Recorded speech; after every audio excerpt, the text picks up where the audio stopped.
Okay, so we are going to start officially this session. So this is a session in the ERIM meeting about solar system planets and the Europlanet Telescope Network. The Europlanet Telescope Network is a part of the Europlanet research infrastructure in which people from around the world can apply for observing time on different telescopes, also located in many different locations through the world. And this network of telescopes is also open to amateur astronomers. I'm very happy to say that we collaborate very closely with amateur astronomers in many different topics. And in particular, this session today will be heavily focused on the collaborations with the amateur community in the field of planets in the solar system. So this is our program for today. I'm going to talk a little bit about the amateur participation in science, in research on solar system planets, and then we will have different people talking about very different specific topics in this overall set of projects in which amateur astronomers can participate in the observations of the solar system planets, doing science, and actually, in some cases, driving science. So without further ado, I'm going to give my talk. And here I have the challenge to try to summarize the amateur participation in research in solar system planets in different fields, some of them in which I am actively working, and some others which I'm not so active. So I'm going to talk about the 8 different planets, because amateurs can provide useful data to understand each and every one of these objects, and of course many other objects in the solar system. But today it's just for planets, and tomorrow we will be talking about asteroids and minus bodies in the solar system in a different session, and then we will be also talking in different days about exoplanets. So just to let you know that I am Ricardo Hueso from the University of the Basque Country, and we've been working with amateurs for many, many years now. So in the historical sense, the time at which the professional community discovered that the amateur observations of solar system planets was very important was probably in the 90s, when the Galileo mission was getting prepared to send a probe inside the atmosphere of Jupiter. They realized that it was important to have a temporal context to the observations of the planet. And it was an organization was set up in America, in the United States, that was called the International Jupiter Watch. And the goal of this organization was to acquire frequent observations of the Jupiter system, because if you are observing a planet with a complex atmosphere like Jupiter, there is a lot of things that are changing in time, and you need to understand those changes. You need frequent observations in time, and you need to understand how the atmosphere is changing and behaving. If you're going to send a probe like that one on the left, on the right side of the screen, inside the atmosphere, you want to know which is the location in which the probe is going to enter, if it's going to enter in a particular clear location, or in a very different place, or in just an average location in the planet.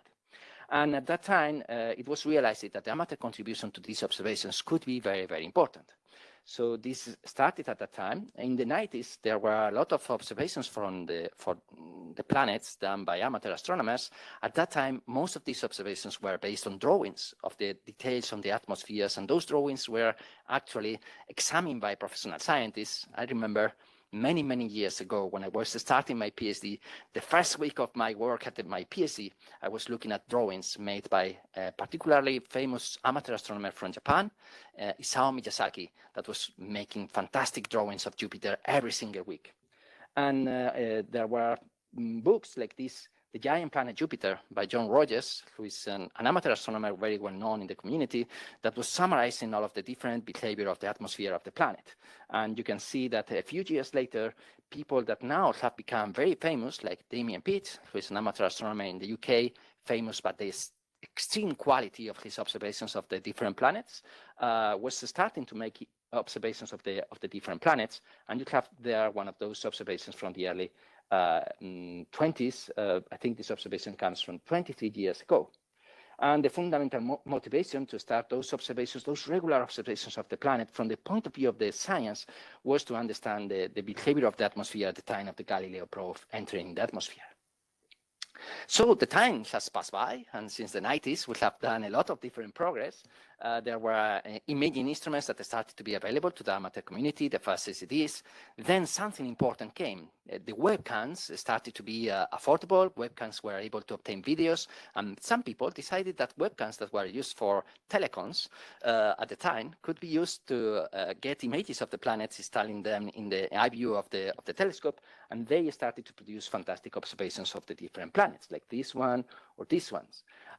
Different space missions were going in time. There was a technological revolution in these inexpensive cameras that were starting to be much better than those webcams, but they shared something very important. They were video cameras that are able to obtain images very fast, and in these fast observations, you can freeze the atmospheric scene, get the best frames, combine those, and get high sign-up-to-noise ratio images that you can later process with image processing software, and then you can get clear views of Jupiter or Venus.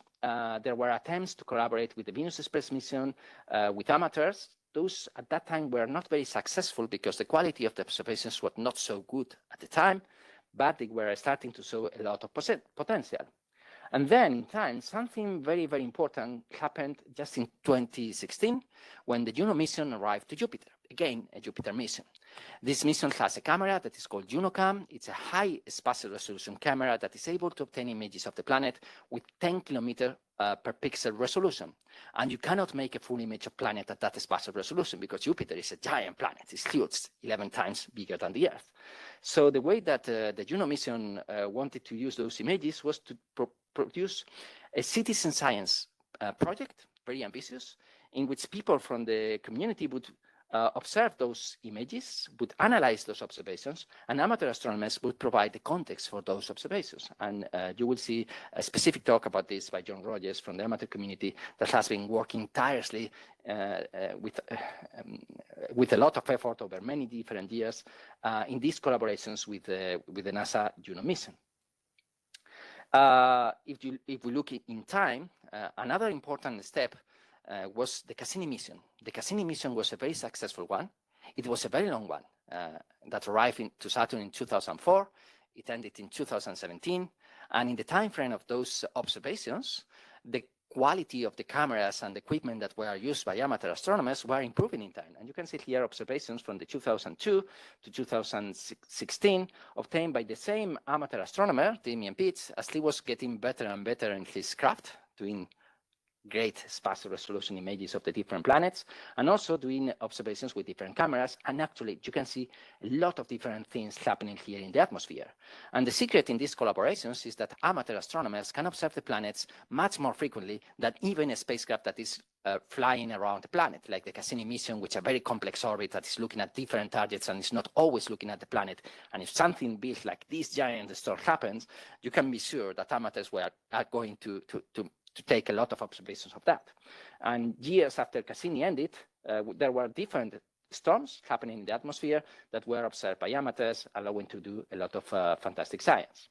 So this was a huge field in development. A few years ago, we made a paper with the collaborations of amateur astronomers trying to summarize the collaborations that were possible, the techniques that were used. And that was a huge paper. I think there were like more than 60 authors, and a large part of them were amateur astronomers because we needed the active collaboration. They are the ones that are leading the technical developments that allow their observations to acquire this level of quality. So in these professional amateur collaborations, we always have to hear them. We cannot just say the amateurs, we want you to do this. No, we have to hear them, what they are able to do and what is their will and what they want to provide for the different collaborations. So the Europlanet community has always been supportive of amateur astronomers. In the previous project, the Europlanet 2020, we were able to organize some workshops focused on these collaborations. I was very, very happy to organize one in 2016 in the Observatoire de Nice in France, at the Côte d'Azur, in which we could put together like 30 different amateur astronomers with professional astronomers coming from the Juno mission from the United States to start that collaboration. We had a repetition 2 years later in London, and you can see here a whole set of happy faces, starting from Scott Bolton, PI of the mission, Glenn Upton, one of the leading persons in the Juno CAM instrument, Candice Lassen, who is around here, the PI of the instrument, and most of these people are amateur astronomers. We were also supportive to carry amateurs to different telescopes. We were able to carry to bring some amateurs to the Pic de Midi telescope, the 1.05 meter telescope, which is here inside this dome. This is the actual look of the telescope. And this is a fantastic telescope in a place with a fantastic atmospheric scene. And if you let people with hundreds of hours of experience doing observations with a small telescope use this machine, they are able to obtain fantastic images like this one that was processed by Damien Pitts with data from one of those nights. And the actual resolution of that image is closer to the one that you have here. So this is one of the dark projections in the crater of Jupiter, and lots of details there. You have this fantastic image of Saturn that was obtained when Saturn was only about 25 degrees of elevation through the horizon. So just amazing and fantastic. That was in the previous Europlanet project. In this Europlanet project that is running now, we wanted to do that in a higher scale, and that was one of the motivations to develop the Europlanet Telescope Network and allow amateurs to make applications to get their observations done at these particular sites. So going to these telescopes and getting all of their experience, like hands-on experience in these planets. So at the start of this talk, I said that I was going to talk about the different planets, from Mercury to Neptune. There are many different science topics that I should have to cover. Mercury is a difficult target. It's too close to the sun, it's too low, but that makes it very hard also for professional telescopes. And sun amateurs have dedicated lots of hours to make observations like this one, in which you can see lots of details. And there's a lot of science, not in these observations, in which you are observing the surface of the planet, but if you put a filter in the sodium lines, a very narrow filter, and you expose enough, you can see a tail of sodium atoms that comes outside of the planet that is carried by the solar wind, that is going to be different in different moments of the solar cycle, that is going to be different if you have a coronal mass ejection, and there is a lot of science value in this kind of observations if you are able to do it. And actually, those are very difficult observations. For amateurs, the difficulty is to get the narrow filter that is going to be expensive.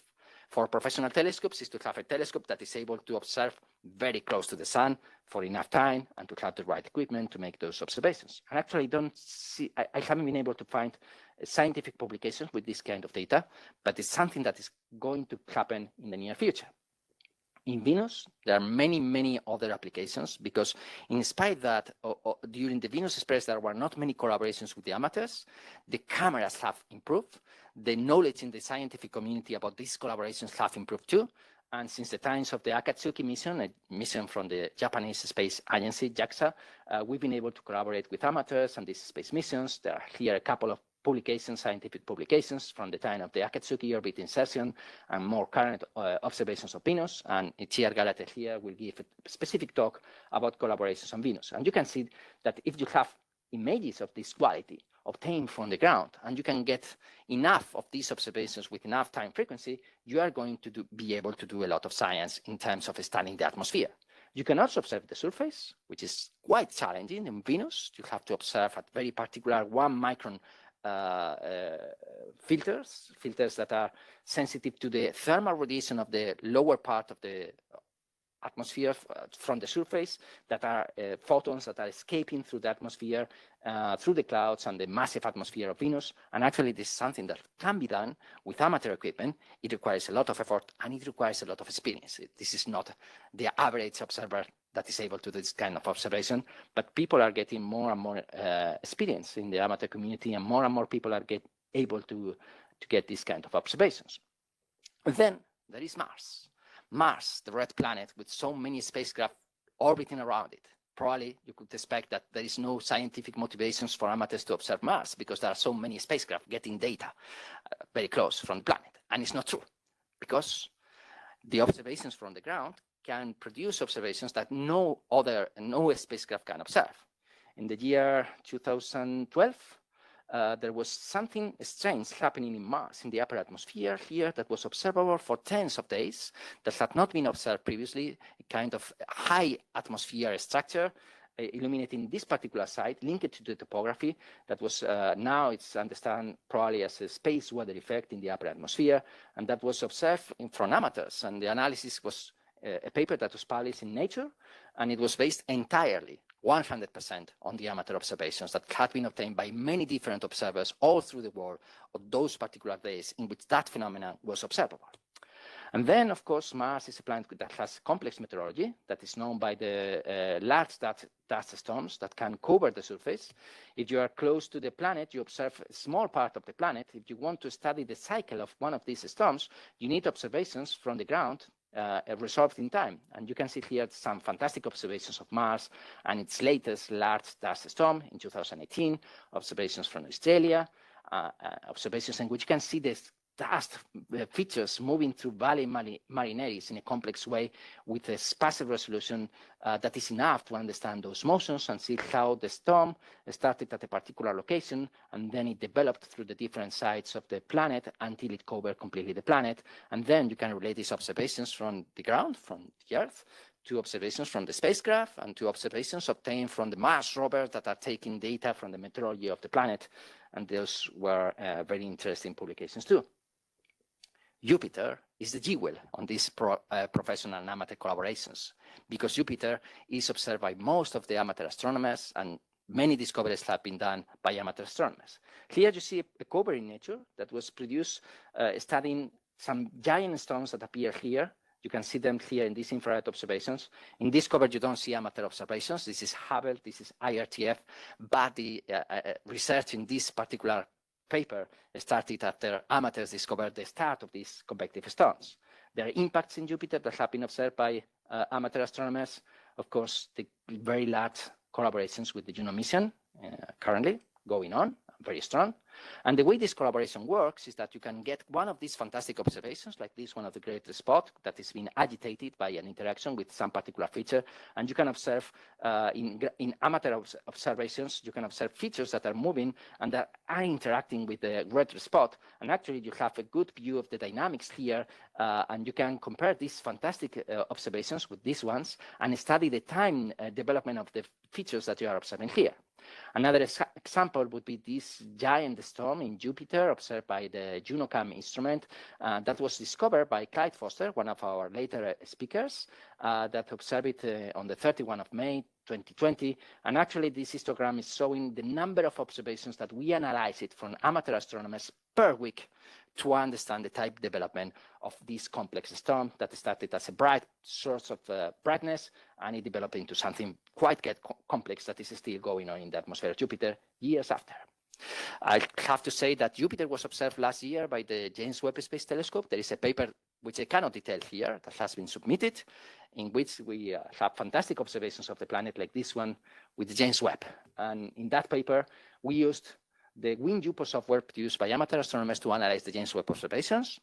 And we are doing these maps, these comparisons with ground-based observations by amateur astronomers to understand what is going on in this atmosphere and if something different was happening at the time of these observations. So there is a large part of this comparison. And it's important to have this global view, not only to have a fantastic observation, but to use that in comparison with other observations at lower spatial resolution, but understanding the time dynamics. There is a lot of things in Saturn, papers about giant storms in the planet observed by Cassini that were observed also by ground-based astronomers. This is the start of this storm. This was one of the observations, but when this storm started, Cassini took more than 20 days to have its first observation. And the amateurs were observing from the first day, and we could study how this storm was developing. Later, storms that developed years after Cassini had finished in the polar regions, and great publications coming out of that. Because if you're working with amateurs, sometimes they are going to surprise you. They are going to be able to produce images like this one. This is Saturn, observed with a 50-centimeter telescope from Thailand by Tiziano Olivetti with a very good atmospheric scene. And there are lots and lots of atmospheric details here that you can study. And you can compare those observations with observations from Hubble and then discover the nature of these particular features that you have been observing for years in these ground-based observations. And you can compare with these snapshots in which you can get like a ground truth of what is going on there, but you need the time evolution in images like this one. And you could think that in the outer planets it's more difficult to do these collaborations, but actually in Uranus, you can make observations of Uranus if you have a camera that is sensitive enough, starting at about 800 nanometers, you can observe atmospheric features in the atmosphere of Uranus, and you can see these kind of features, and you can study changes in time in Uranus. Not many publications coming from that, but at least one. And then Neptune, in which you can also track features, atmospheric features like this one, observed by Anthony Wesley from Australia, compared with different observations from Hubble or from the Grand Telescopio de Canarias, the Canary Island, a 10-meter telescope. And you can see that you can really make good comparisons and study the time evolution of these particular features. And now there are many more people that are doing these collaborations. It's not only teams of people that were from the early days, very keen on working with amateurs in California and in many different places. Many people are now working with amateurs to do this kind of observations. There is a database that is called PVOL, in which you can find many of these observations from amateur astronomers, in which amateur astronomers can find alerts, observational alerts. You can find data from these observers doing very easy searches or very complex, and you can get very sophisticated sets of images that are going to help you in your science. And there is a lot of science value in these observations, because if you have a network of observers that are able to observe the planets from different locations in the world, when the planets are high in the sky close to a position, you can observe Jupiter from Europe, then from the United States, then from Hawaii, then from Japan, Australia, and you can get global coverage of the planet as it rotates, and you can get lots of these observations, and you can study really how the things are changing in time. The PVOL database has a lot of different observations, and these observations have produced fantastic science. We have a list of 50 publications that were using data from PVOL. These publications are publications in Jupiter, Saturn, Venus. Venus is coming very strongly now, although it was very difficult in the 10 years ago. Now there are lots of publications coming out from Venus and papers in journals like Icarus, Astronomy and Astrophysics, Journal of Research Letters, and Nature Astronomy, because the value of these observations is very high. Sometimes they are allowing fantastic science. And this is not the end, because the new missions that are going on, missions like JUICE or Envision, will probably need this time evolution of the atmospheric features they are observing, and we are keen to try to develop new collaborations with the amateurs, not only for this decade, but for the next decade also, because we are convinced of the value of these observations and this time resolution that a global network of amateurs allow us. And so this is a very important topic for us. So thank you.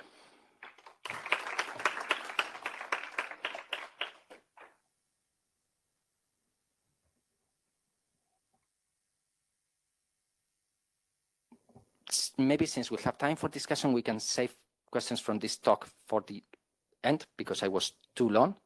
And maybe we can leave the spot to our second speaker, who is John Rogers, who will talk specifically about Jupiter and the collaborations with the Juno mission. John, are you ready? Now it's coming forward. That's there. Okay. Perfect. I think, oh, it's gone one forward now. There we are. Just hide that little box. Right. Good afternoon, everyone, and thank you for the opportunity to tell you something about the Juno mission and the role of amateur astronomers. So you're seeing and hearing correctly now? Is that all right? Yes, it's going well. Okay, fine. Well, as you know, NASA's Juno orbiter has been in orbit around Jupiter since 2016. In fact, it recently completed its 51st close pass, or perijove as they're called. And each perijove, its pointing instruments scan a narrow strip below the spacecraft. And meanwhile, as Ricardo just explained, amateurs worldwide are taking images almost continuously, and these give context for Juno's narrow angle images and scans. Now, we're most involved as amateurs with the camera, the Juno cam, which takes close-up images of the cloud tops. But amateur imaging is also valuable for another of Juno's important instruments, the microwave radiometer, which is scanning for temperatures and opacity just below the clouds.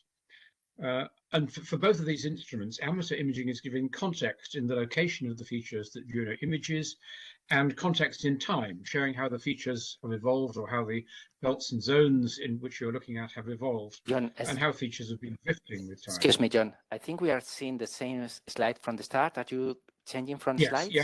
Okay, I haven't moved on yet. Good. Okay, let's move on. Okay. Now it's working. Yes. Yeah, now we I are. can go back now. Good. Okay. So here are two typical good amateur images, one taken in August 2021 and the second one in January this year, which show the level of detail amateur images can now record on the planet and the sort of changes that they can show. Well, some of the features involved are very large-scale ones that any amateur with any equipment can see and record. For instance, the North Equatorial Belt, that's the belt just above the equator, normally is a pretty broad and dark belt. But in 2021, most of it had faded, and so there was just a very narrow component left. Now in this year, it's almost back to normal.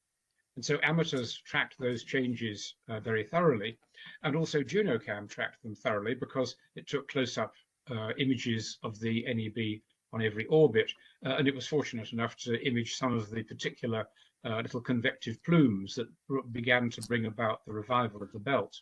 And in fact, there's now a collaborative paper led by Sean Bruceharbour, which is in preparation about some of those events. But for this talk, I thought I would concentrate on something much more obscure in a little known part of the planet in order to look at the outer limits of amateur imaging and amateur analysis and how this relates to JunoCam close-ups of the same region. So we'll be looking at the North Polar region. That is the very top in these images. And here on the right is a JunoCam image showing part of that region. Now, we need to understand the basic structure of the atmosphere.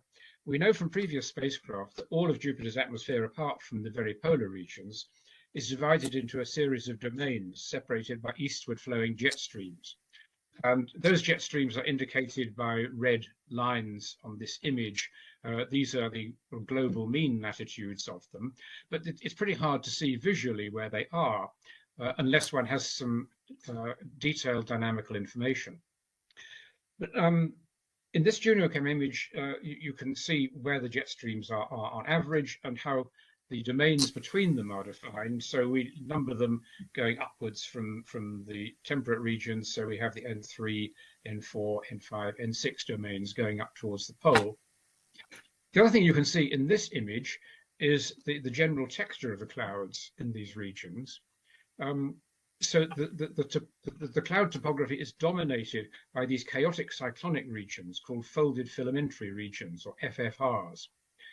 They occupy around half or more of the area of these domains. And they're interspersed with a scattering of anticyclonic white ovals, which are indicated here with red arrows.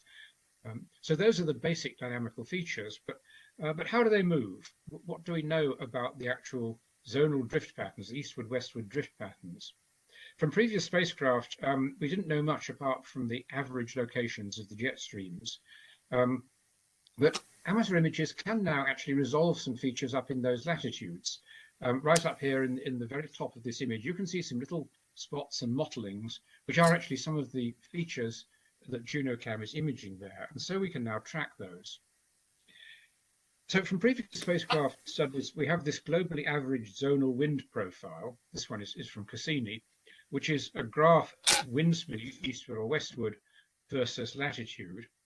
And you can see the pattern of jet streams here. The eastward running jet streams are pointing to the right on this chart.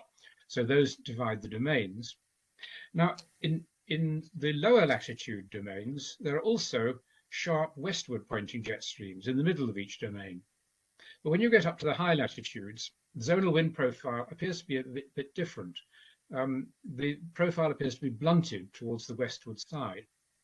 So is this a real difference, or is this because of some feature of how the spacecraft have been observing up in these very foreshortened and obscure regions? Well, now it's been possible to actually track some of the features in these high latitudes and identify some of the features that were tracked by comparison with the JunoCam images when those were taken about the same time. And on the right, you see what we call a zonal drift profile, that is speed versus latitude chart for individual identified spots, which are coherent spots and circulations that can be identified in Cassini or JunoCam images. And you see that those spots are indicated by the dots here agree very well with the Cassini zonal wind profile, which is the grey line. So what that is telling us is that the zonal wind profile observed by previous spacecraft is actually in these latitudes detecting the movement of coherent circulations. But we know that from the structure of the FFRs, there must be more rapid westward speeds within those circulations. So this is giving us a picture that is actually much more uniform across the planet than we were able to understand before. So in these low latitude domains like N2, we know that there is a sharply pointed westward jet stream along the middle, and we know that these large circulations that we can observe from Earth are moving more slowly westward than that jet, as indicated by the zonal drift profile. And now we know that in the N4 and also the N5 domains, the situation is actually fairly similar, that the apparently blunted zonal wind profile represents the drifts of the large circulations, and there must be sharper westward motions within the FFRs themselves. While we're doing this kind of tracking, we also come across some interesting local events, which may have some significance for understanding the structure of the atmosphere. And one of those has been an anticyclonic white oval that moved from the N4 to the N3 domain. In other words, it crossed over the N4 jet here. This is a zonal drift profile for that specific spot, done by Gianluigi Adamoli with the JUPROS team in 2022. From April to June, it hung around in a normal position in the N4 domain, nothing abnormal about that. And in fact, JunoCam took this image of it around that time. But then July, it started moving southwards fairly steadily. And then in the first week of September, it jumped rapidly across the prograde jet stream, and then it settled down in the N3 domain as a white oval. This is extraordinary behavior. It's not seen on any other jet except one occasion. And yet this is now the fourth time we've seen one of these AWOs crossing the N4 jet, this specific latitude. And here in the middle is a series of amateur images showing the actual transition. September the 1st, it came up to the jet, which is in approximately the latitude of this little dark band here. It extended a little white streak across the jet, and then by September the 6th, the bulk of the oval was on the south side of the jet, but it left behind a little white spot still on the north side, which in fact became detached as a separate little white oval, as you see in the bottom right image. Well, JunoCam didn't actually get an image as it was crossing the jet, though this image it took a couple of months earlier, showing it closely paired with a small cyclone there, may actually give a clue to why it was impelled to move southwards like that. But the previous occasion, it was January 2022, JunoCam did catch one of these N4 AWOs in the action, in the act of crossing that N4 jet. It had observed it a couple of months earlier. This was anticyclonic white oval A, and it interacted with white oval B in the N4 domain, and this was all tracked in amateur images. By the time of the next perijove in 2022 January, it was this strange dumbbell shape, one side white, one side orangey brown. But the methane image indicates that these were both anticyclonic lobes of the oval that we had tracked to that position. And this is the closest image we had of it. And it also showed spectacular disturbance, which you would see at high resolution in that image on the jet downstream of that split oval. But now we want to move on to even higher latitudes and get up into the polar regions. So this is a JunoCam image showing where we're moving to now. The northernmost jet known on the planet is called the N7 jet. And we know now from JunoCam imaging that it pretty precisely lies around the edge of this dark bluish polar region. And there are no powerful continuous prograde jets further north than that. So very little is known about that jet and about any dynamics there might be north of it until you get to the cluster of cyclones around the pole, which JunoCam discovered. So what do we know about this? Well, we know that there is a rough belt of FFRs just poleward of that jet. And we've done a similar analysis in the south polar region, where we showed that in this case, the most southerly jet was in fact wavy. We didn't know beforehand if it was continuous or variable. It actually seems to be fairly constant and a powerful jet, but it is wavy and sometimes more wavy than you see here. From pairs of JunoCam images, we were able to establish the speed of this jet, the circulation of the FFRs, which again form a belt just poleward of that jet, and we could show that there wasn't any continuous jet southward of that towards the pole. But we were able to establish from ground-based observations some tracking of these FFRs and some tracking of anticyclonic white ovals, like this one here, that are up in the Poleward region. So we could deduce a zonal drift profile for this region, showing that the belt of FFRs there was slowly moving westward, and then there was a gradient of speed towards the eastward direction as you neared the circumpolar cyclones. And this has all been published in a big joint paper between the JunoCam team and many of the amateur people involved, which appeared in Icarus last year. And now we want to go on and repeat this with the North Polar region, which is rather more difficult because the features are even more obscure there than in the south. And until recently, it has been tilted away from the Earth. So neither JunoCam nor amateurs have had very good views of it. But now we do have pretty good views. It's illuminated. And as you see in these images, we can detect in amateur images quite a lot of detail there. Now, for reference, the light blue arrow on all of these images indicates the, one big anticyclonic white oval in the N5 domain. So that is actually below all of the features we're interested in now in the North Polar region. You can see on the map here, made from a couple of these amateur images by Miyazaki, there's quite a lot of mottling. You can see here the belt, the northernmost belt of FFRs, north of the highest latitude jet stream. And we can identify some of these individual features that were tracked in this JunoCam map taken around the same time. That's the N5 white oval. And here are some individual features that we were able to track in ground-based images. So we know that what we were tracking there were FFRs or sometimes more compact cyclones within that same belt. And Gianluigi again was able to get a zonal drift profile by measuring those features on the amateur images. Here again, it's superimposed, the points he measured are superimposed on the Cassini zonal wind profile, which shows the jets up here, but up here it is extremely imprecise because this is very foreshortened in Cassini images. But what Gianluigi's measurements show is that there is indeed a zonal drift profile there, very similar to what is seen in these domains that I talked about earlier. Again, there is a fairly steady, slightly westward drift across a wide range of it, which relates to the FFRs themselves, and there must be faster speeds in that. So the next aim in this project will be to link it in with JunoCam images to try and get some animation of some JunoCam maps of this region in order to link in the medium-term tracking from amateur images with the short-term for hard tracking that can be done on JunoCam images, and to see if we can push this right up to the edge of the circumpolar cyclones. So I think this can show that the limits of amateur imaging are now sort of dovetailing with the amount of information that one can get from high-resolution images from spacecraft. This collaboration with JunoCam is being very productive. It's ongoing, and we look very much to further imaging and collaboration in the future. So thank you for your attention, and if there's time to answer questions, I'll be happy to.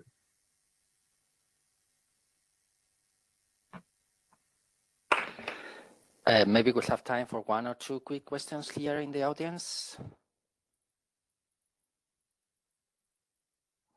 So I have one question for you, John, and it's my question is about this is a fantastic collaboration, and you have analyzed the data from JunoCam, which is a very difficult data set, comparing those observations with observations from the ground.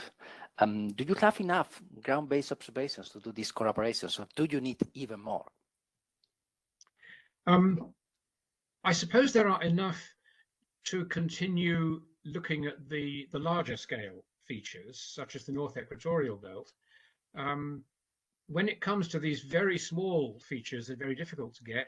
You know, if more people are able to get really high-resolution observations, whether from their own telescopes or from remote telescopes, such as Damien does with Chile, or indeed from the Europlanet telescope network, the Pictomedia would be a wonderful instrument for getting really high-resolution observations of some of these features.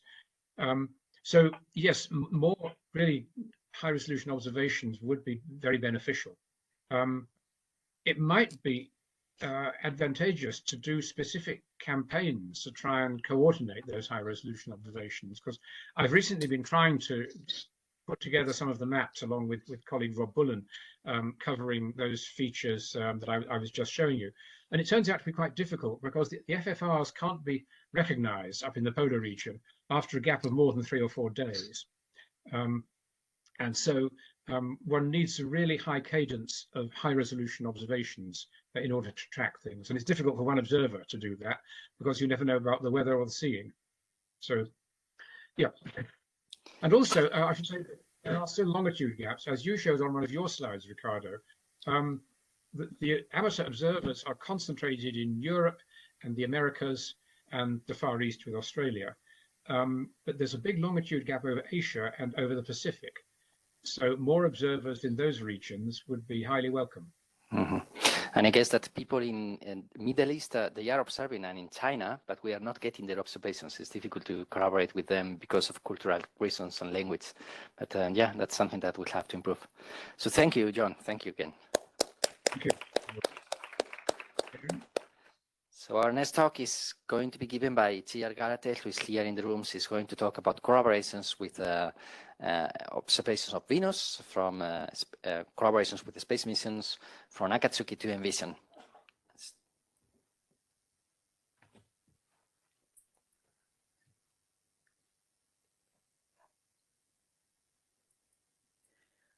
Okay, hi everyone. Let's wait until okay. So thank you, Ricardo. As Ricardo said, I'm from the University of the Basque Country, as he is from the same planetary science group, where we collaborate from a long time ago with amateurs, but now I'm focusing in Venus, that it's my research topic. Sorry, to the other one. Okay. So as Ricardo said already, we have a database, People, where the number of Venus images are increasing. Ricardo said that Venus was challenging for ground-based telescopes, not only amateur telescopes, but also professional telescopes some years ago. And that's why until 2015, we did not have a lot of images in our database at least. But in those last 8 years, the number is increasing. We have a peak, you see everyone, in 2020. That's due to the a campaign that we launched around the Bepi Columbus flyby, and due to one of the works that I will be talking a bit later, the cloud disruption. But apart from that peak, I'm happy to see that the rest of the years too, the number is increasing, and really happy to see the number this year, because we're still in June. That last column is just the number of Venus images in 6 months. So I hope that will double the number, and that will be a great thing because we have a couple of campaigns ongoing or planned. So that's what I'm talking today. What we have been doing, what are we doing, and what we plan to do with amateur astronomers to observe and analyze Venus, mainly atmosphere, because that's what we do in our group. So what have we done in the past? As Ricardo already mentioned, we analyzed the wind retrieval or the wind field in different altitudes with amateur images. We compared that for Venus Express data. We analyze also, or at least follow, the evolution of the cloud morphology. We have a couple of papers already published in that with the messenger flyby too. So that's previous to Akatsuki, some few works with the amateur astronomers.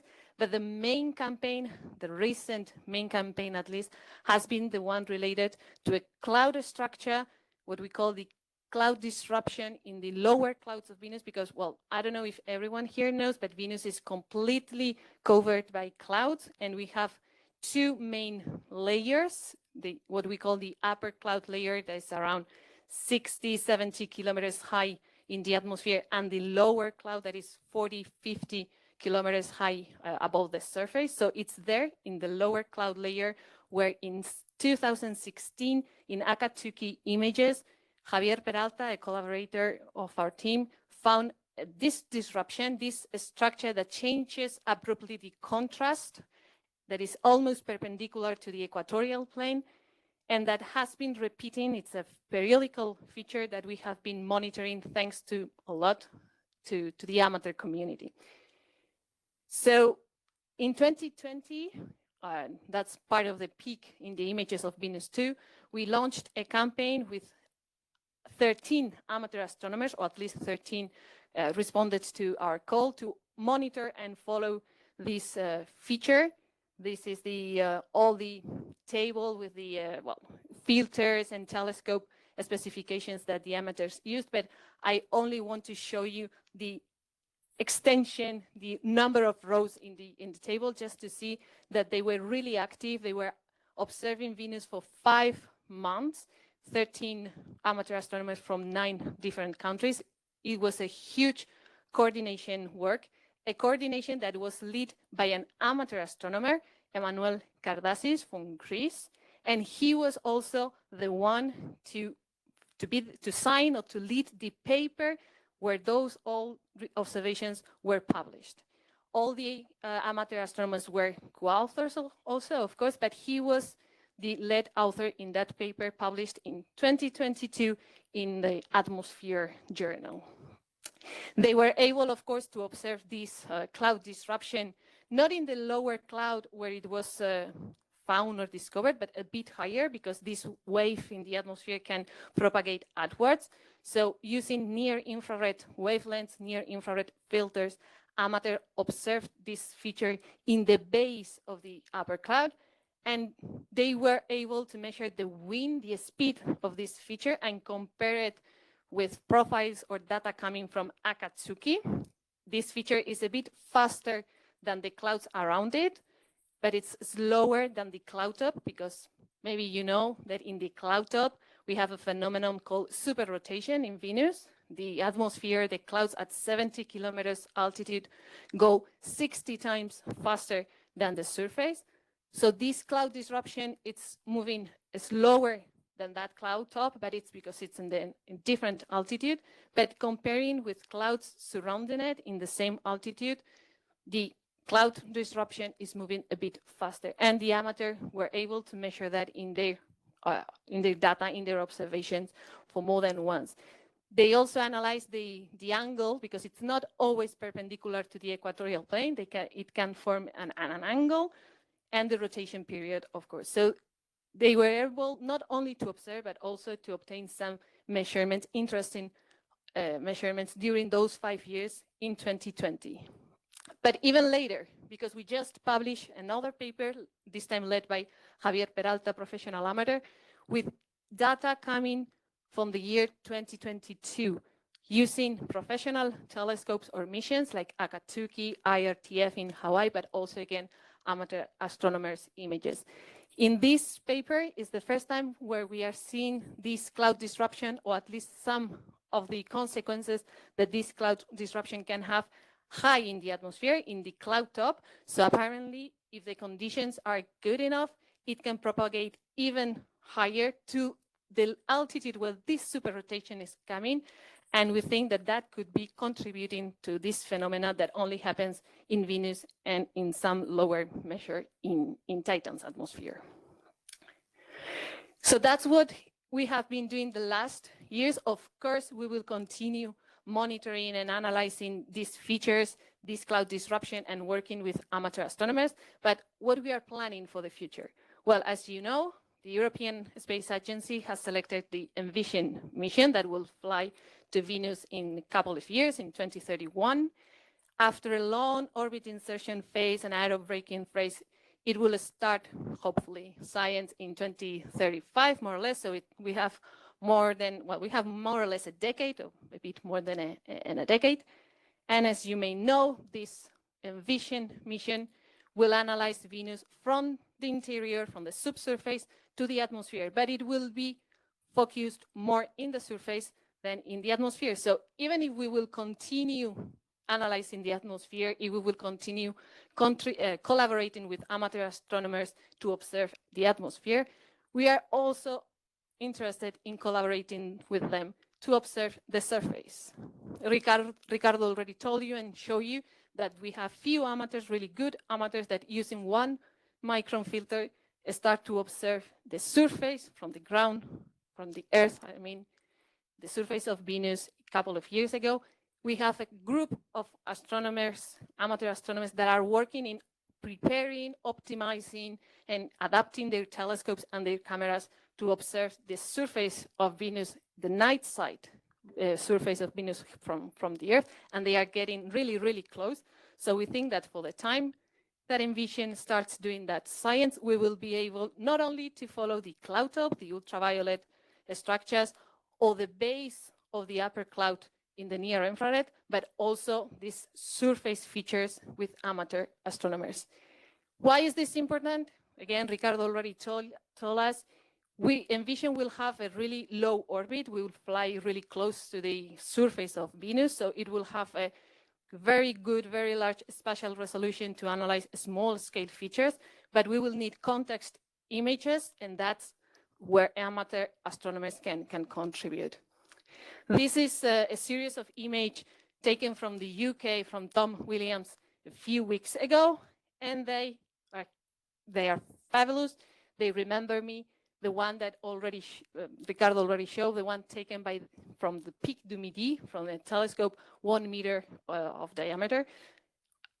Almost all the images that I show up to now, they were obtained by telescopes of the amateur astronomers. That will mean 14, 16 inches. This is the first one I'm showing taken from a telescope that is larger than 1 meter in diameter.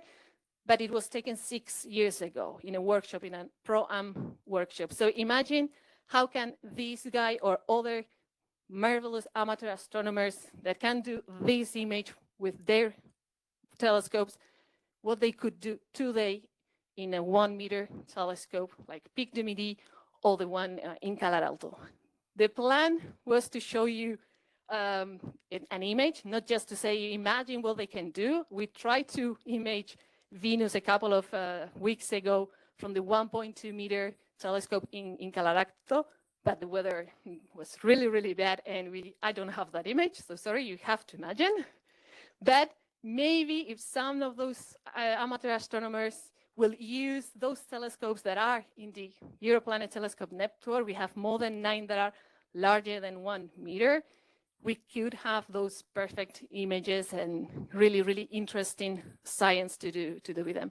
So I want to encourage amateurs in the audience to observe Venus, of course, to observe Venus through the telescopes of the Europlanet Telescope network, and to join us in the network that we're trying to build, a network of Venus observers, professionals and amateurs, to have high frequency observations, to follow the evolution of different features, and to obtain calibrated data from professional telescopes, let's say, to analyze properties of the clouds like albedo, etc., to start preparing those observations at least, and to be prepared once Envision is there, and of course to keep going when Envision is there and doing its science. So if you are interested, if you think that it's a nice idea, if you want to be part of this Venus Observer network, please contact us and we will be happy to know about you. Thank you.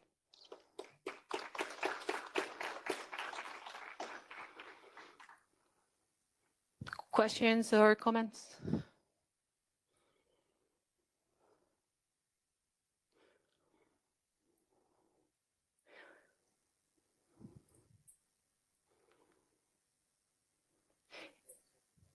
In any case, our emails are there. We are here up to, well, Ricardo and me, we will be here until Thursday, so you can approach us and tell us anything in any moment. I'm just going to check if we have some questions from the audience online, because it's difficult to keep track of those. Maybe not for this session. There's one question that we will try to answer later when we are in the final discussion. But okay. It seems there are no questions for this talk. Thank you. You will continue there. Thank you, Chair. So now our next speaker is going, we are going to change again back to Jupiter, and we have an online speaker, Mark de Croix, who will be telling us about impacts in Jupiter and detecting those impacts with amateur data. Mark, are you online? I am. Can you hear me? Okay, yes, perfect. Can you see my screen? Now we can see you. Okay, and okay, let me recheck if I'm sharing So Marc comes from the Société d'Astronomie de France, and he's an amateur astronomer very much involved in many different collaborations, not only the one that he's going to tell us about today. Okay. So now we can see we can see the slides. Perfect. Perfect. So thank you for introducing me, Ricardo. I'm quite happy to have the opportunity to talk to you about this DETECT project aiming at detecting impacts in Jupiter and possibly in Saturn. For detecting impacts, there are actually two kinds of visible effect on the planets. First one, for small bodies, they are like bolide in Earth, and this is the background illustration of Chernobyl that you have behind. And so you have a big flash that is visible from Earth on Jupiter. And the second way is here the very big event we had in 1994, the very first one we've seen in the modern area, where you have such bolides, such big bolides that they are leaving trace in the atmosphere after having burnt in the atmosphere. So the first, so the image that you have seen from 1994 was a professional one, but in 2009 we were surprised by the fact that an amateur, Anthony Wesley, discovered a suspect black streak that you can see at my pointer there at different timing in the atmosphere of Jupiter, and that advanced amateur astronomer was knowledgeable enough to suspect that it was like the 1994 event and a trace of a big bolide which entered into Jupiter. That was exactly the case, and that trace was also observed by HST. You can see the image there. So in 2009, we were surprised, so we thought, okay, maybe that kind of events are more frequent than we can imagine. And we were expecting to see such a kind of an event in 15 years after that 2009 discovery. Actually, it was quite different. What was observed in the next years, so you have here observation made in 8 years, from 2019 to 2017, was flashes that time in the atmosphere of Jupiter. So again, just a bolide burning in the atmosphere. And twice in 2010, 2012, 2016, 2017, from different regions of the world. Asia Pacific, the American continent, or the last two here are from Europe. In following the first flash that was observed in 2010, Ricardo and his team started working on developing a software which could help detecting such flashes in the videos of amateurs. Why that? Because we are many amateurs observing Jupiter. That was already talked about before, and maybe some flashes were not seen live by the amateurs who observed, and then there was really the idea to help the amateurs to detect the flashes like that. The slide before that you have seen were seen live by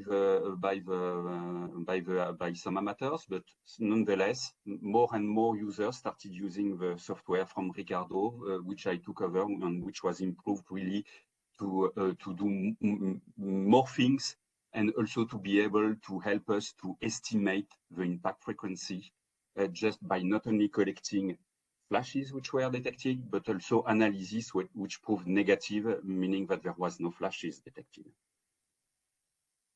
Two different methods for detecting these flashes. The first one is really by analyzing the video frame by frame and trying to detect when on the Jupiter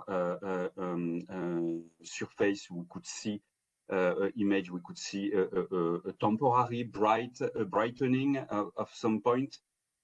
which could be a bolide really burning in the atmosphere and provoking a flash.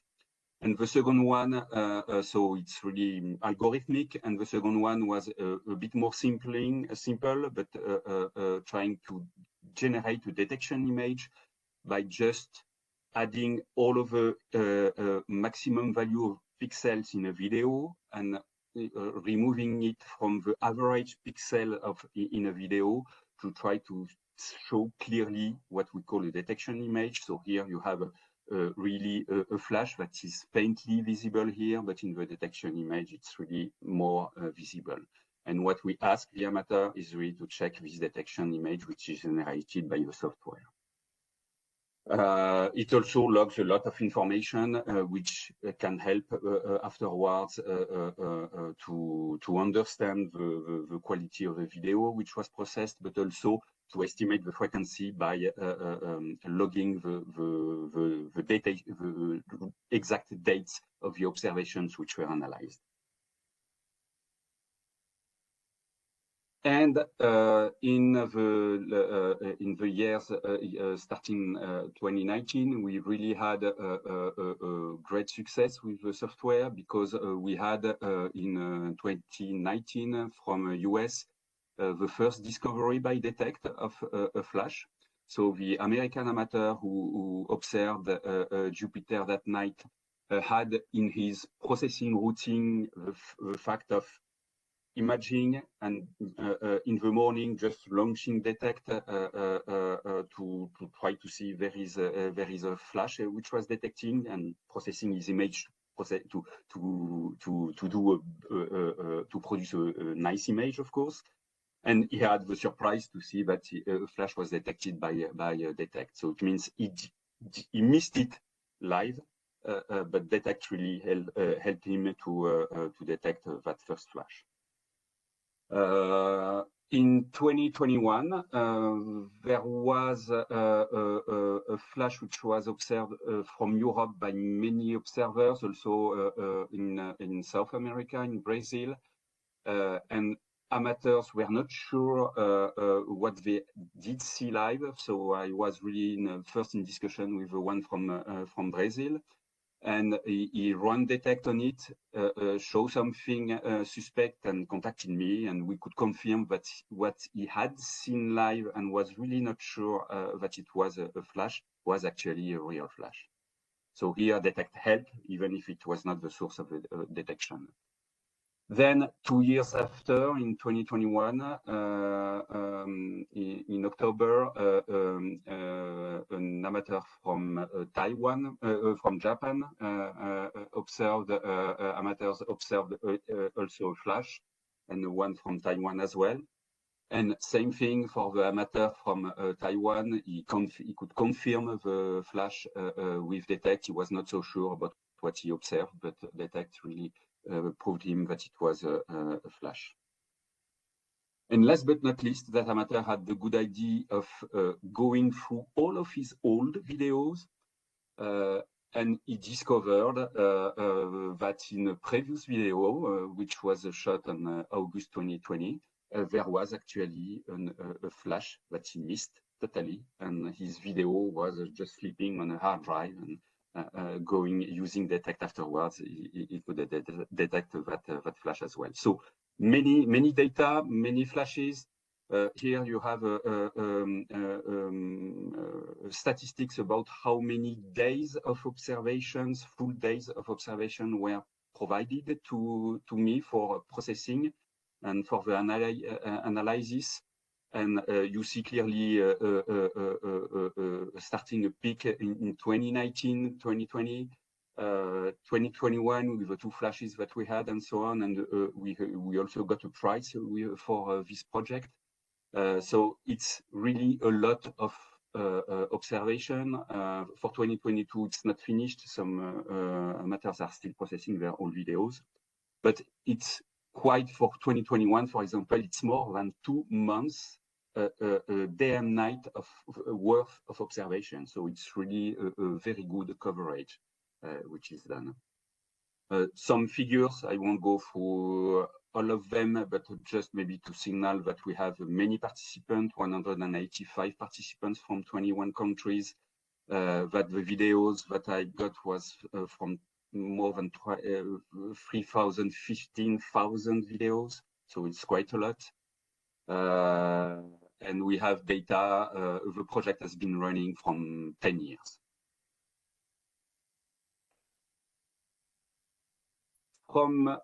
So you understand that I get the result of the analysis. I check them again, doing a second check on the detection images. And then I publish statistics on a web page, which is really regularly updated.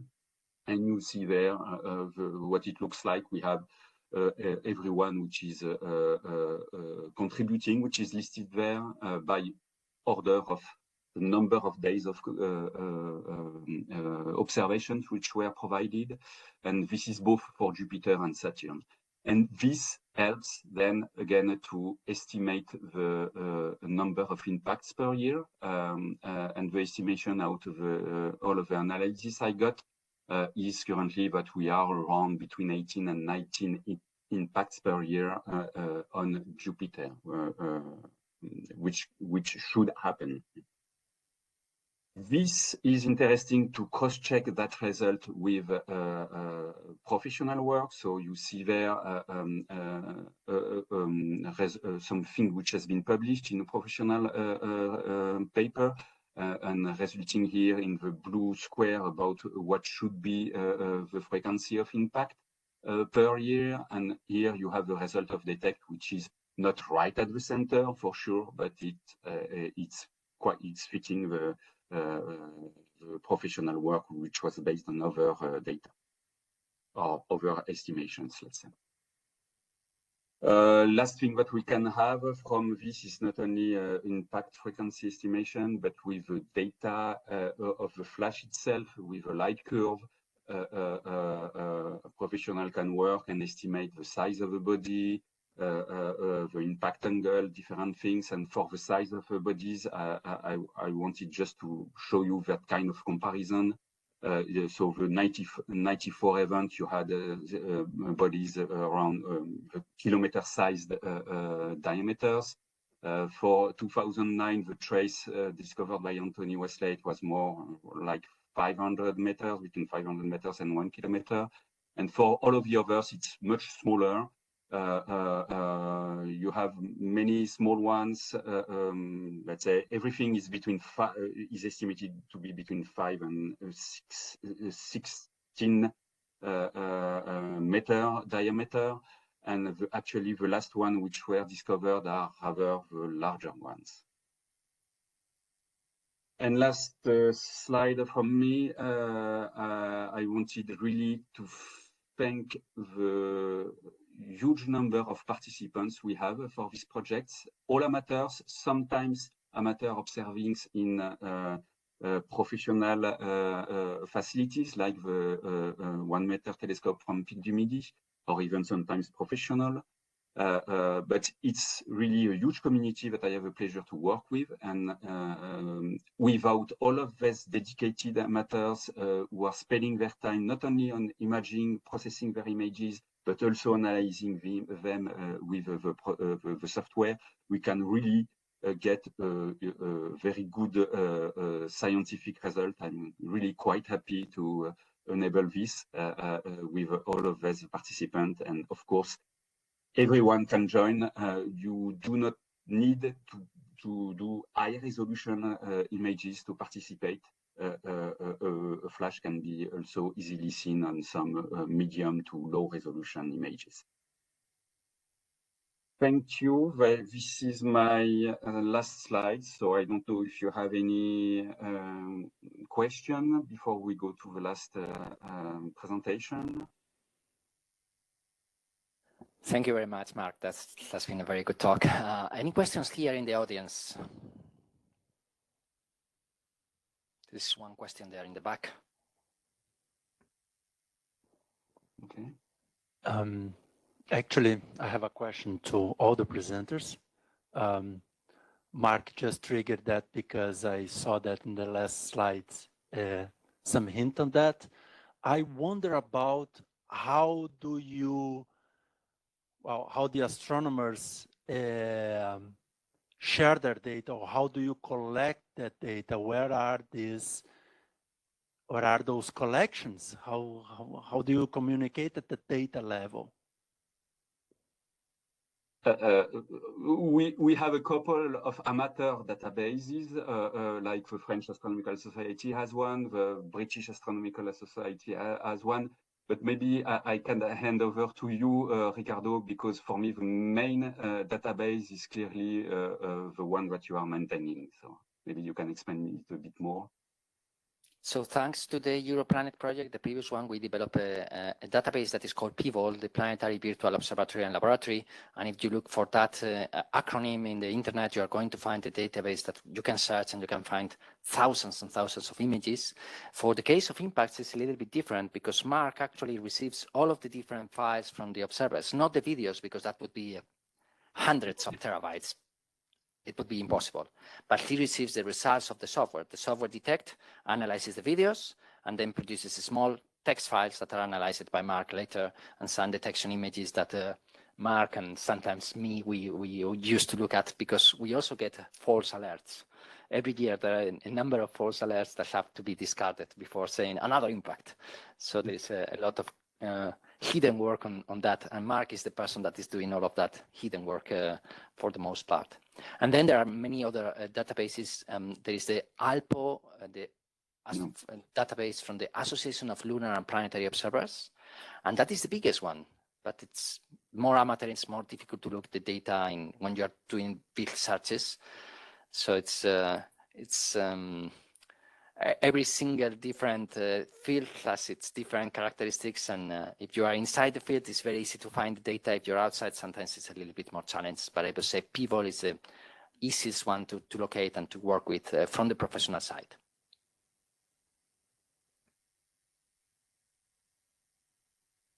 Some other questions for Mark? Okay, if not, maybe later after the next talk, we'll have some discussion. So now for the last talk, we have Clyde Foster, who is in Namibia, and he's going to tell us about moving his telescope from South Africa to Namibia in search of clear skies and better observations. Clyde, are you ready? I'm just trying to share now.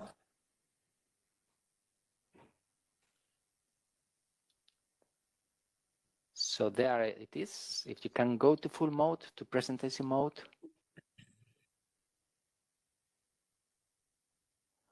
So it's my pleasure to present here Clyde Foster, who has been collaborated in many different projects for actually a large number of years now. And his talk is about in search of better seeing, while they moved from South Africa to Namibia and the new observatory that he has built there.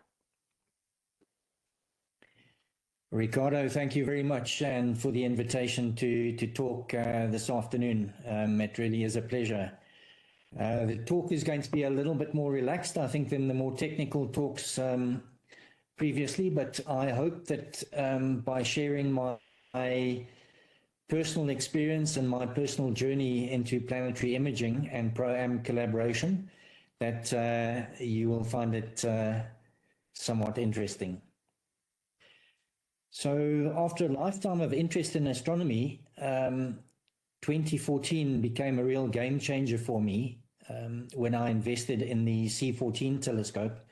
At that stage, we were living in the greater metropolitan area of Johannesburg and Pretoria in South Africa, obviously with extremely bright and light polluted conditions. And out of almost necessity, my interest was drawn to planetary imaging. And I often look at this photograph on the right here, which was the day that I installed the telescope. And not in my wildest dreams could I have imagined the journey that I would end up on. So for those first couple of years after installing the telescope, I pretty was much on a mission to study and to learn as much as I possibly could about planetary imaging. And Damien Peach in the UK and Chris Goh in the Philippines were very much part of the inspiration in those early days for me. And I learned an awful lot from them. And I was, the philosophy that I had was rather to try and image as often as I could. And eventually I started submitting to the PVOL and the ALPO Japan databases that have been referred to this afternoon. And as time went past, I certainly was not submitting the best images, but I dropped into a routine with Clear Skies in South Africa where I was submitting regularly. And over time, I was building relationships in both the amateur and on various forums with various professional planetary scientists that were becoming involved. And I was building those relationships as well. And Mark, who has just spoken, was a key factor in 2017 when he actually invited me to attend the European Planetary Science Conference or Congress, EPSC 2017 in Riga, Latvia. And you can imagine the emotions I felt as an amateur astronomer in South Africa to be invited to a conference like this. And I'm extremely thankful to Europlanet, not only for that conference, but for some of the other conferences I've attended, where they have assisted with funding to make it possible for amateurs such as myself to attend these conferences. Now, down at the bottom here, the afternoon I arrived in Riga, I met up with John Rogers, who you obviously know well, and Dr. Glenn Orton of JPL. And we were having a drink at the bar, very sociable. And a further attendee to the right here joined us, and we were introduced. Now, John and Glenn obviously knew this chap very well. And I was introduced, and as we were introduced, this chap said, "You're Clyde from South Africa." And I was a bit taken aback, and I said, "Yes." And he said, "Wow, something along the lines of, what a privilege, what a pleasure. And I just want to express my appreciation for the contribution that you're making and the work that you're doing." So I didn't know this chap from a bar of soap, and but it didn't take me long to Google the name. And when I realized that I'd been introduced to Dr. Lee Fletcher, who is one of the leading planetary scientists in the study of the atmospheres of the gas giants, at that moment in time, I realized I was on an incredibly special journey. And to be involved in these conferences where obviously there were other leading amateurs, but to meet various planetary scientists and to have that acknowledgement of appreciation for what we do as amateurs was a major game changer for me personally. And in terms of ongoing enthusiasm, it really was stokes the fire, let me say. And that would be followed by an introduction to the Juno workshop in London at the Royal Astronomical Society, and further visits to EPSC 2019 in Geneva, and online presentations at the following two EPSCs. A further very, very special part of my personal journey, of course, has been my interaction with the NASA Juno mission. And that has been spoken about already by John and mentioned previously by Ricardo. But Mark, again, was a key factor in getting me involved in supporting the mission. I think it was about 2017, he contacted me and said, "Clyde, please support the mission with global images of Jupiter days before and after the Perigeo flybys." And come 31st of May 2020, I was very fortunate to detect a convective outbreak close to the Great Red Spot, which would be the region that the Juno spacecraft would fly over in the coming days. And of course, the spacecraft caught these amazing, beautiful images of the developing storm, which would become known as Clyde Spot informally in the Pro-Am community. Within a few weeks, the NASA, the regular NASA press release that came out after each perijove, and normally would cover a number of the features that were imaged by the spacecraft, was actually headlined Clyde spot on Jupiter, and obviously that provided a huge media interest internationally across the globe. And at the various conferences that I've attended, it's been a real privilege and pleasure to meet members of the team, other than Glenn, of course, who I interact with almost on a weekly basis, but Scott Bolton, the PI, and Candy Hansen, who manages the imaging from Juno Cam. Been an absolute pleasure to interact with them. But despite all the media coverage and the excitement that goes along with it, I think probably one of the most meaningful aspects of the Clyde spot story has been the interaction that I've had with Ricardo and his team at the University of the Basque in Bilbao. And him and his team undertook 1.5 years research on the development of Clyde spot, and there were 2 papers published in the Icarus Journal last year in July.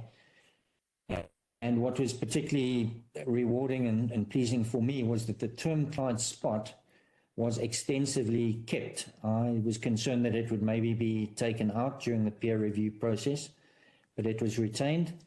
And as such, for me, the term Clyde spot is now formalized in scientific literature, which obviously from an amateur perspective is just huge. I've been very privileged and appreciative of various recognitions that I've received over the years, both locally in the Southern African region, but also internationally from the BAA and ALPO. The latter 2 were particularly pleasing, with my imaging being heavily disrupted by the move to Namibia last year. Both of those awards were presented last year. There's been many amazing experiences I've had. I've mentioned the media before, and although I'm not a person who enjoys being in the spotlight, because of my planetary interests and my responsibilities with the Astronomical Society of Southern Africa, I was pulled into various TV interviews and got a little bit of coverage on the front page of the leading South African Afrikaans newspaper. So we were heading towards 2020, myself and my wife, and we were not convinced that where we were living in South Africa was the place that we wanted to spend our future years. And we went through an extensive process of looking at all aspects of our lives and what was important to us and what was not. And of course, a significant factor, based on what I've been telling you now, was obviously my planetary imaging. One limitation for me, which was very clear, that was where we were staying in Centurion, in Johannesburg, Pretoria area, the seeing conditions were far from ideal.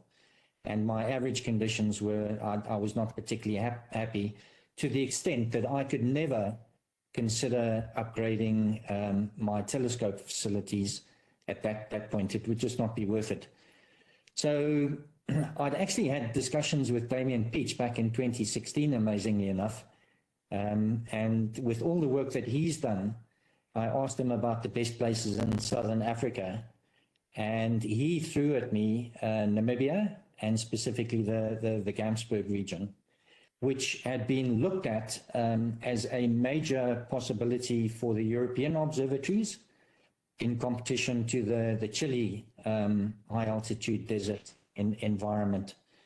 And this specific area had also been looked at very closely as a possibility for the South African Large Telescope, SALT, which ultimately was put in at Southern. So there was obviously a lot of test work that was done in this area, and obviously very positive results coming out of it. So we undertook in 2019 a major road trip through Namibia, about 6,500 kilometers over a period of about a week and a half.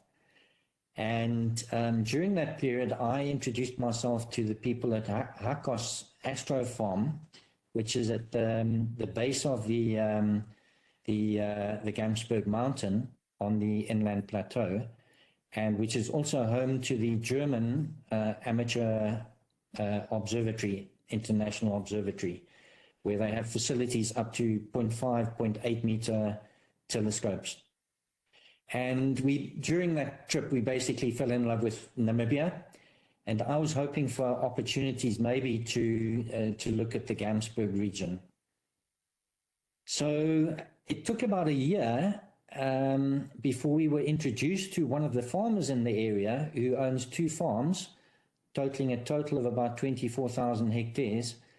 And specifically, he had a secondary farmhouse on the farm Gulschau, which is 13,000 hectares. An absolutely incredible environment, obviously wide open spaces. It's semi-desert, low thorn tree environment. But you can see from the photos, it's just an incredible environment with huge herds of springbok, oryx, and hartebeest, antelope, amongst a variety of other wildlife. But it sits at an altitude of 1,900 meters and is also home to the quite impressive Hess Gamma Ray Observatory. This is the CT5 telescope down at the bottom here, 28-meter diameter mirror. There's 4 other 12-meter diameter telescopes. Very impressive environment and observatory. So we applied for permanent residence in Namibia and were rejected. We were devastated.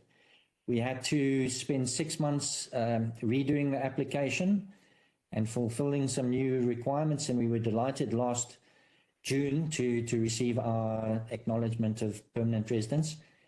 We packed up everything in South Africa, and in October we moved. It took us time to get a little bit settled, and in January started the groundworks on the observatory on a beautiful location about 120 meters away from the farmhouse. Obviously laid the slab with the plinth for the telescope, and the structure that I dismantled in Centurion we rebuilt, if you can recall from the early slide.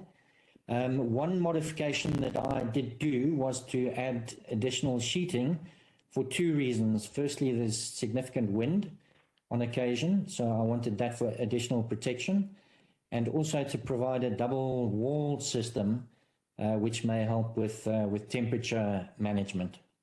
So over the last couple of months, you can see the original observatory we built within the structure. Mid-April, I managed to get the telescope mounted.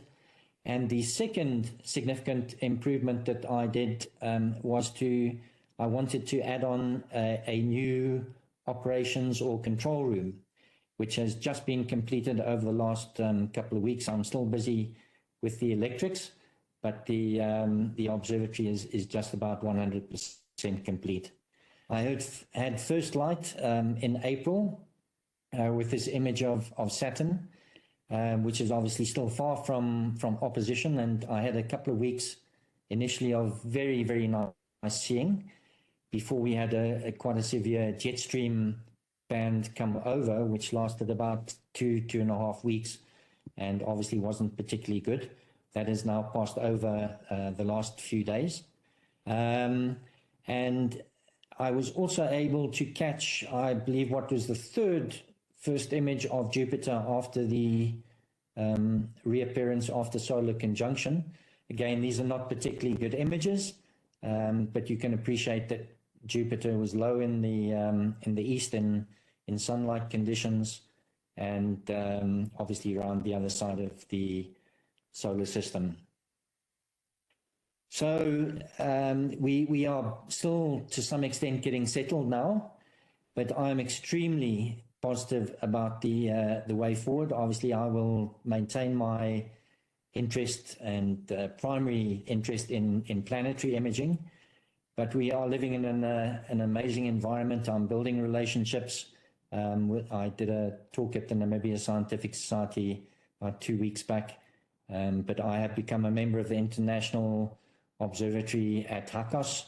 I'm working with the University of Namibia, and also had some interaction with the Africa Millimeter Telescope Project people, the radio telescope that is hopefully coming to the area as well.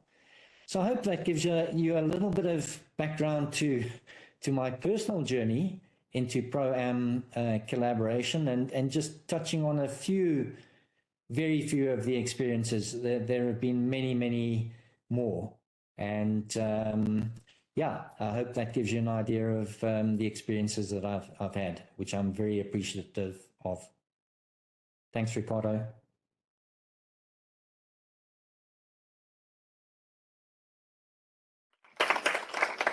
Thank you, Clyde. I think this talk serves very well to show us the amount of personal investment that amateur astronomers are taking in their observations. How much time, dedication, effort, training for years, and everything that one can dedicate to something that some person can love a lot, the love of astronomy and doing these observations. Do we have questions for Clyde?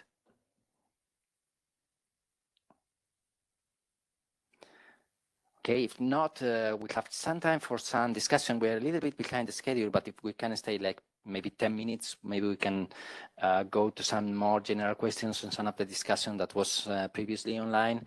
If people are here in the room wanted to leave because it's too long for them, it's okay. But if we can stay just 5-10 minutes, we can address some of the things that were in the chat before.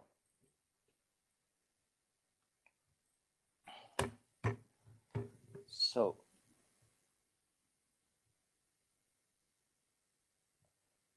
for instance, there was an early questions by Gregory Sanos from the US, who's an amateur astronomer from the US, about the first people that started to make observations of the planets with webcams to make these video observations and get these high resolution images. Maybe John Rogers could be the right person to answer this question if he is online.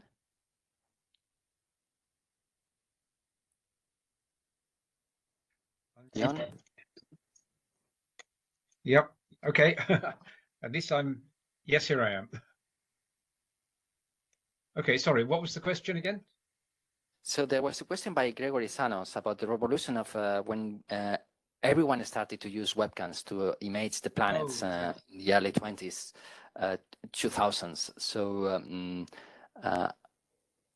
that was very impressive, because from one year to the other, many people were doing these observations. But maybe you'd have a better recalling of how everything started at that time.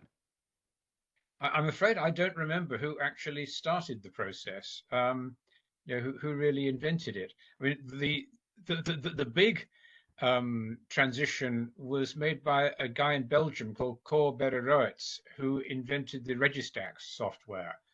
So that made it possible to actually stack and align and sort of purify the images, getting rid of the low resolution ones and aligning the better ones.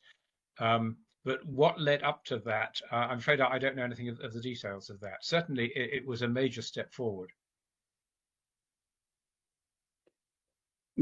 Maybe I can add something. I'm not sure. I just know the French community, but I know that in the early 80s, Christian Buil and other people, along with also François Collat, starting using CMOS webcams on the Big Jimmy telescope dedicated for planetary imaging. I'm not here saying that they were the first ones, but they were probably among the first ones to do that. Yeah. And I think Christian Buil wrote a very famous book that was very used at the time for CCD astronomy and doing the processing of the images. Christian Buil. Yeah, indeed, yeah. So he was amongst the first, but maybe not the first. I don't know. Mm-hmm. But I think it was a revolution that happened very quickly. In a couple of years, everyone was using that because it was far more superior than everything that was before. For a short story, this is how I started again observing when I realized that my webcam, I could use it to do pictures of the planets. So I think it's really democratized everything. Yeah. And there were also some questions about other projects to image impacts in other bodies, like the Moon, Venus, Mars. So maybe Mark, if you want to extend a little bit about this, if you have read the chat. So the question was if there are other amateur projects monitoring lunar impacts or Venus and Martian impacts, and if they use DETECT. And I said something in the chat, but maybe you want to extend a little bit. I think you answered well, but maybe I can complement. So first thing for moon, for lunar impact, there is another software that I tested, but definitely not adapted for planets. And for me, I fear that it's vice versa. Maybe I could try again with DETECT, but I'm not sure that it's really adapted the way it processes the alignments and so on. But indeed, for Venus, we had a campaign last week because there was a faint possibility for having an impact on Venus. And looking, I studied a bit DETECT, and it's not so well suited to detect flashes on Venus, but it can be adapted. And probably that could be a further evolution for DETECT. I did get some previews that campaign, some analysis on Venus, but we are not running officially a project because we are not so sure about that. And for Mars, maybe scientifically it would be even less possible because of a faint atmosphere, I suppose, of Mars and its fainter gravity as well. Yeah, and I think there's another major difference, and it's the escape velocity of these bodies, because if you are hitting an atmosphere at a speed of several kilometers per second, the amount of energy you release depends on how fast you are entering into that atmosphere. And the escape velocity in Jupiter is like 60 kilometers per second, which is huge. And it's much, much smaller in Venus. It's 11 kilometers per second. So you get a reduction of the flux, the energy, and it's going to be very difficult to find anything there. And of course, there is the size of the planets. Jupiter has a section that is 100 times bigger than Venus. So it's easier. In Venus, we tried because there were particular reasons last week, because the approach of a particular object. But I don't think we will be able to see flashes on Venus and Mars on normal base like in Jupiter. And we are not giving up hopes for Saturn because Saturn is closer to Jupiter. So maybe Saturn will be the next revolution. Hopefully. So I think there's one last question for Clyde about that comes from John Rogers. Maybe John, you can speak your question to Clyde. Yes. Hi, Clyde. I just wondered, do you have a good impression yet of how the seeing at your new site is going to vary during the year? Not yet, John. What I've done, because a significant factor of the whole move, as I mentioned a little bit earlier, was in fact whether it would be worthwhile considering upgrading. Obviously, the finances after all of this do have an impact. And I basically given myself 9 months to a year to properly assess the situation. But the first few weeks, I was totally blown away with what I considered to be a step change improvement in the situation. And what I'm seeing is that poor conditions here are significantly better than the poor conditions that I had in Centurion. So I'm going to definitely give it time, John. I do have access to 0.5 and 0.8 millimeter telescopes 30 kilometers away at the Hueso Astro Farm and the German amateur observatory there, which I can obviously use for testing as well. But I want to fully see how the C14 performs under these conditions. The jet stream, I already knew from the homework that we'd done that we would still be exposed to the jet stream as it moved a little bit north. But we're 30 kilometers north of the Tropic of Capricorn. So hopefully the exposure to the jet stream will be a little bit less than what we had in Centurion, and certainly better than if we had moved further south into South Africa. Yeah, well, I hope so, because it looks like a beautiful site. And yeah, as you say, it will take time to establish just how good the conditions can get. Well, one other thing struck me about Clyde's talk, if I might say so, is just how important it is for all amateurs, really, to have their work recognized. Because professionals expect recognition from a professional point of view for their careers and their employment and so on. But amateurs don't get rewards in employment, but really do appreciate their efforts and their contributions being noticed and named when people use them.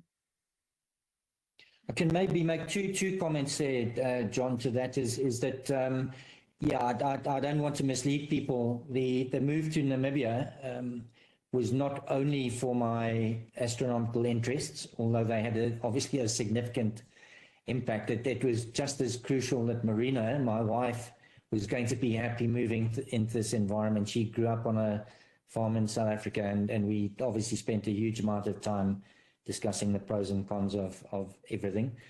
But the second point is that, you know, despite the publicity around Clyde Spot and the media, to me, some of the most special moments have been at these conferences where I've had planetary scientists come up to me, pat me on the back and say, Clyde, we just want to express our appreciation for what you're doing. And that means the world to me. It's as you said.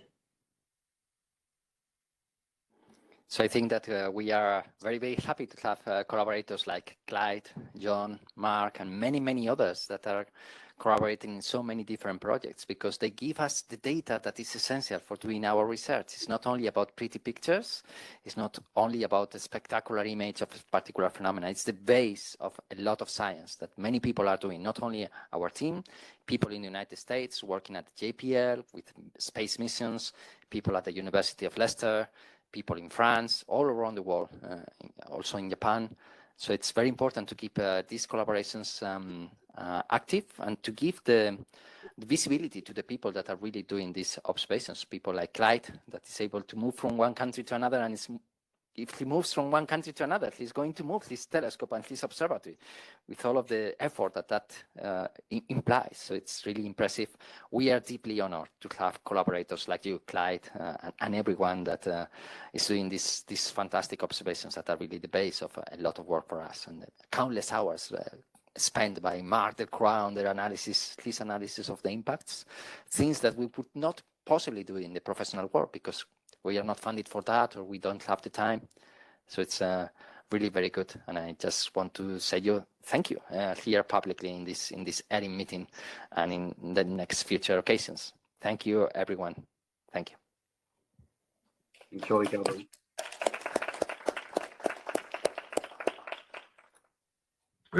Ricardo, could I just ask you something about the Europlanet Telescope Network? Are you getting applications from amateurs or collaborations between amateurs and professionals to use that for planetary imaging yet? We are getting many proposals from amateurs, but mainly in other fields. There have been a lot of proposals to observe exoplanet transits, a few applications for observing asteroids, and only one or two about planets that have had some difficulties that maybe I can tell you through email. But yeah, we have a lot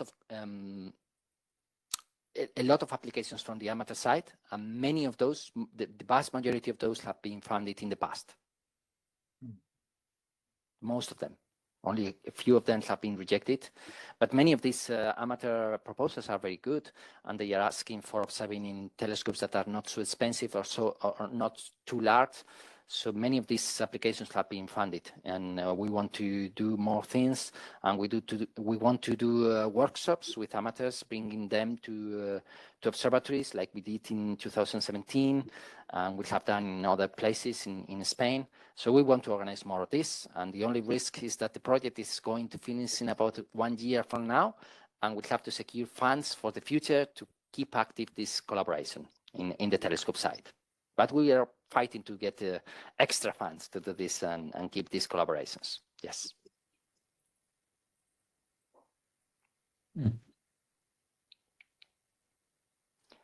So if there are no more questions, no more comments, I think we can close the session here.